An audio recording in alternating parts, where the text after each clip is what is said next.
Hello friends, నేను Ramya. Welcome to VR home chef and explorer. ఈరోజు చక్కటి కమ్మటి సాంబార్ని 10 నిమిషాల్లో పప్పు ఉడికించకుండా, చింతపండు నానబెట్టకుండా, తాలింపు వేయకుండా చాలా టేస్టీగా సేమ్ టేస్ట్ అలాగే వచ్చేలాగా 10 నిమిషాలు ఎలా తయారు చేసుకోవాలో చూపించబోతున్నానండి. అదే అండి సాంబార్ ప్రీమిక్స్. ఈ ప్రీమిక్స్ని జస్ట్ అలా 10 నిమిషాల్లో చేసుకోవచ్చు. ఒకసారి చేసుకుని ఉంచుకున్నారంటే ఎన్ని రోజులు స్టోర్ చేసుకోవచ్చు, ఎలా చేసుకోవచ్చు డీటెయిల్ ప్రాసెస్లోకి వెళ్ళిపోతాం.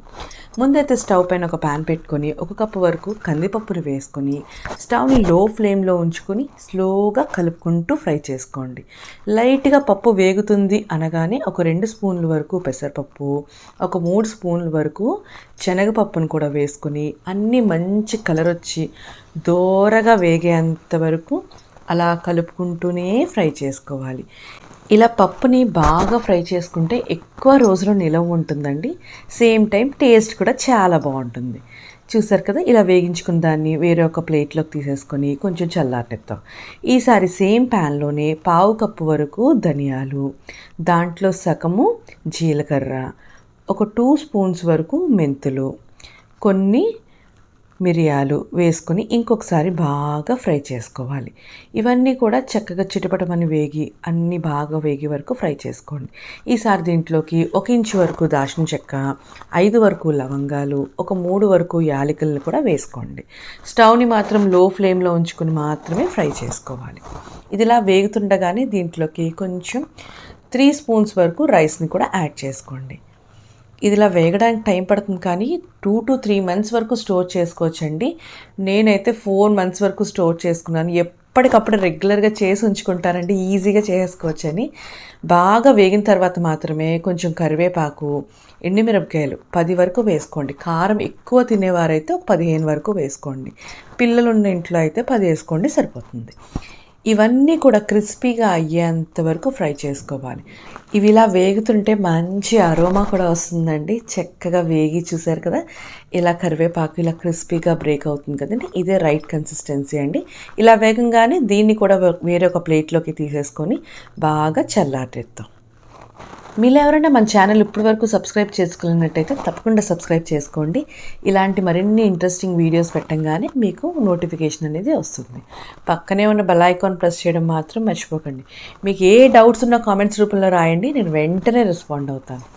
చూసారు కదా, ఇలా పక్కన పెట్టుకొని సేమ్ ప్యాన్లోనే ఈసారి పెద్ద నిమ్మకాయ అంత చింతపండుని తీసుకొని చిన్న చిన్న ముక్కలుగా చేసుకుని వేసుకొని దీన్ని కూడా డ్రై రోస్ట్ చేసుకోండి. చింతపండులో మాయిశ్చర్ అనేది ఉంటుందండి, అది పోవడానికి మాత్రమే నేను చేస్తున్నాను.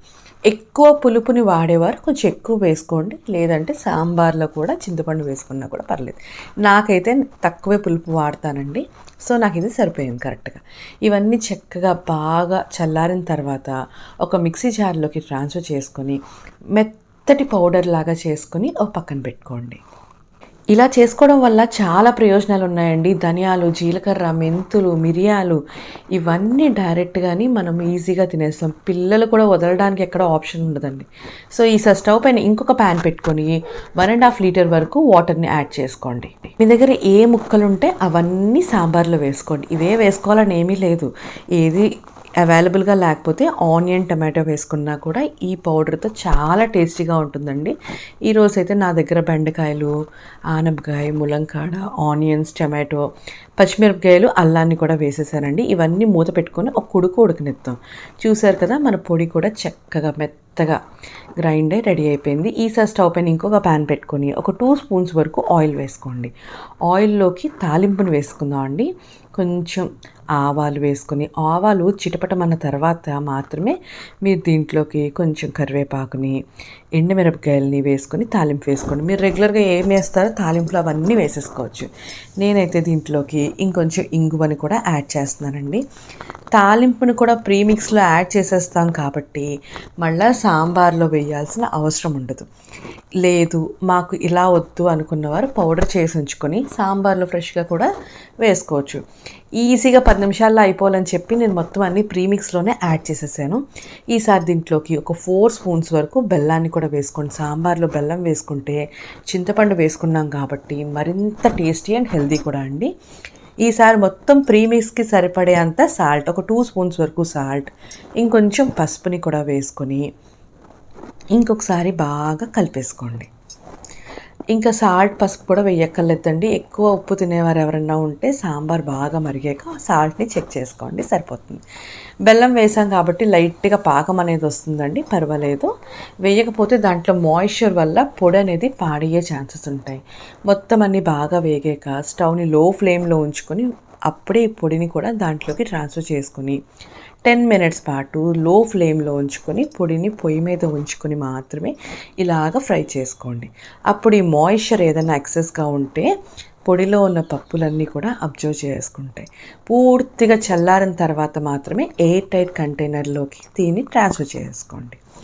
గాజు బౌల్లో అయితే ఎక్కువ రోజులు స్టోర్ చేసుకుంటే బాగుంటుందండి. సేమ్ అదే టేస్ట్ అలా ఉంటుంది. ఏదైనా మెటల్ ఐటెంలో పెట్టామంటే దాని తాలూకా ఫ్లేవర్స్ వల్ల ఫాస్ట్గా పాడయ్యే అవకాశాలు ఉంటాయండి.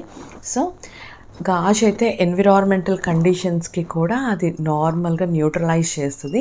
మెటల్ అయితే చల్లగా ఉంటే చల్లదనాన్ని, వేడైతే వేడిని అబ్జర్వ్ చేసుకుంటుంది కదా. సో అందుకనే గాజు దాంట్లోనే పెట్టమంటారు. ఇప్పుడు చక్కగా ఇలా స్టోర్ చేసుకున్న దాన్ని ఈసారి ఒక పావు కప్పు వరకు ఈ పొడిని తీసుకొని ఒక వాటర్లో కలుపుకోవాలండి. ఒక గ్లాస్ వాటర్లో వేసుకొని బాగా మిక్స్ చేసుకోండి. లమ్స్ అవి లేకుండా మిక్స్ చేసుకోండి. ఇలా మిక్స్ చేసుకున్న దాన్ని మరి ఏం చేయాలి, ఆల్రెడీ మన ముక్కలు ఉడికి రెడీ అవుతున్నాయి కదండి, ఆ ముక్కల్లో వేసేసుకోవడమే. చూసారు కదా, ఈ ముక్కలు అనేవి ఇలా చక్కగా బాగా ఉడికిపోయాయండి. ముక్క 90% కుక్ అయిపోతే సరిపోతుంది.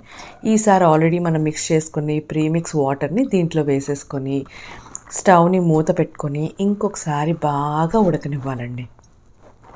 ఉదయాన్నే బ్రేక్ఫాస్ట్లోకి ఇడ్లీ సాంబార్ తినాలనుకోండి, చక్కగా ఇలా చేసుకున్నారంటే 10 నిమిషాల్లో రెడీ అయిపోతుందండి. లేదంటే పప్పు ఉడికించి ఈ ముక్కలన్నీ ఉడికించి ఇదంతా పెద్ద ప్రాసెస్ కదా. అదే ప్రీమిక్స్ రెడీగా ఉందనుకోండి, చక్కగా ఇలా చేసుకోవచ్చు. మీ పిల్లలు హాస్టల్స్లో ఉంటున్న వాళ్ళకి చక్కగా ఇలా చేసి పంపించండి. ఎప్పుడు కావాలంటే వాళ్ళు అప్పుడే చేసుకుంటారు. కుక్కర్లో కూడా మొత్తం అన్నీ ఒకేసారి పెట్టేసుకోవచ్చు అండి, అది కూడా చాలా టేస్టీగా ఉంటుంది. చక్కగా మరిగి దగ్గరికి అయిన తర్వాత కొత్తిమీరని వేసుకొని ఇంకొకసారి మరిగించుకొని సాల్ట్ని చెక్ చేసుకొని అప్పుడు మాత్రమే దింపేసుకోండి. వేడి వేడి అన్నంలోకి వేడి వేడి సాంబార్ని వేసుకొని తింటే చాలా టేస్టీగా ఉంటుందండి.